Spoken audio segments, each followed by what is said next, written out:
కారణంగా వయ్యేరు ప్రవాహం కూడా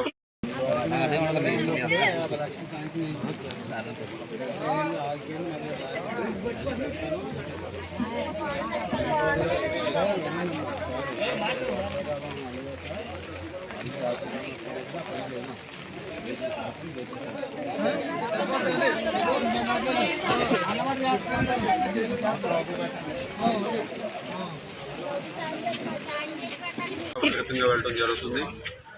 అదేవిధంగా ఈరోజు సాయంత్రానికి కూడా దువ్వాలో ఉన్నటువంటి వైఎల్ ట్రైన్కి సంబంధించి ఇంకా అధిక ప్రవాహం వచ్చే అవకాశం కనుక ఎర్రకాలువ అదేవిధంగా నందమూరు నుంచి కూడా ఎక్కువగా ఈరోజు ప్రవాహం అధికంగా వస్తుంది కనుక ఇక్కడ దువ్వ గ్రామాల్లోనికి కూడా నీరు ప్రవేశించే అవకాశం ఉంది కనుక ప్రజలందరూ కూడా అప్రమత్తంగా ఉండి లో లయింగ్ ఏరియాల్లో ఉన్నటువంటి వాళ్ళందరూ కూడా కొంచెం అక్కడి నుంచి మూవ్ అయ్యి ఇక్కడ కమ్యూనిటీ హాల్స్లో కానీ ఇతర చోట్ల కానీ ఉండాల్సినటువంటి అవసరం ఉంది. అదేవిధంగా ఈరోజు ప్రభుత్వ పరంగా కూడా అన్ని చర్యలు తీసుకుని ఇక్కడ ఇప్పటికే ఇసుక బండ్లను కూడా ఏర్పాటు చేసే విధంగా కూడా చర్యలు తీసుకుంటున్నాం.